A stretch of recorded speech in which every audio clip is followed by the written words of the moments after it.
The Productivity Commission's given the thumbs up to a carbon tax in a report that's seen as crucial to the government's efforts to get independent MPs on board.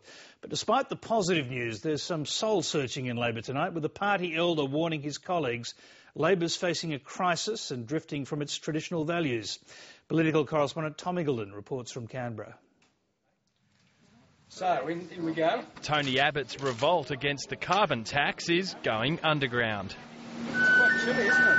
And he says a light's been shed on his argument by the Productivity Commission report, which confirms what the coalition has been saying. The Treasurer sees it differently. One thing is very clear from this report. So-called direct action policies like Mr Abbott's, are not only ineffective, they are also very, very expensive. The Productivity Commission's long argued a carbon price is the cheapest way to reduce emissions.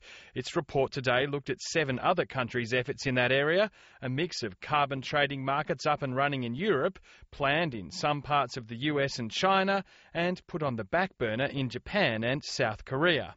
Interpretations differed on those findings too. What they find is that our effort is comparable to what's going on in China and the United States, and that we're behind countries like the United Kingdom and Germany. The Productivity Commission report found that for Australia to impose a carbon tax or an emissions trading scheme would dramatically raise prices to consumers, it would dramatically erode the competitiveness of our industries, and it would place us on our own in the world because no other comparable country is proposing to do likewise. The coal industry says the report didn't look at countries it competes against for exports. And I can assure you that those countries are not imposing any measures on fugitive emissions from their coal mining industries. A carbon tax ultimately means death for the coal industry. The Climate Change Minister says leaving the coal industry out of the carbon tax would mean other industries pay more. The coal industry and the LNG industry are contributing the fastest growing category of greenhouse gases in our economy, and it is not credible for us not to include those important sectors within a carbon pricing scheme. And he's urging those involved in the climate change debate to look at the bigger picture.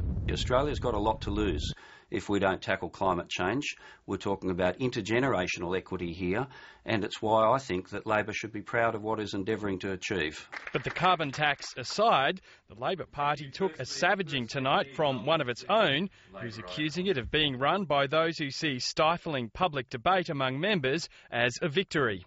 I see it rather as a symptom of the anaemia that is draining the life from the Australian Labor Party, an apparent aversion to the unpredictability of democracy, where once the role of the number cruncher was to make sure the votes were there to win a ballot, now it seems to be making sure there is no ballot. Respected party elder John Faulkner conducted a review into the near loss at the last federal election. He says more are on the way. We have lost a generation of activists from Labor, and if we do not face the challenges and opportunities of reform in both structure and culture, we will risk losing a generation of voters as well.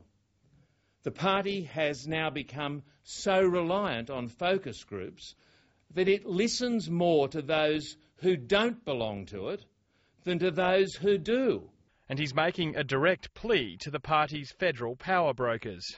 Committed members with ideals may complicate the lives of careerist party managers, but they are the lifeblood of Labor. And the systematic efforts to marginalise and silence them in recent decades has brought us to where we are today. And that frustration's boiled over in recent days, with dozens of federal and state backbenchers accusing the government of losing its moral compass over everything from the live animal export trade to the asylum seeker issue. One of those backbenchers says it's been a positive experience for the party. It's good to see a dynamic caucus. It's good to see people standing up and saying, this is what I think and here's the issues. It's good to see a debate, and that was something I was concerned about. A good debate, perhaps, but one that threatens a public image of unity at a key moment in Julia Gillard's term. Tom Eagleton, Lateline.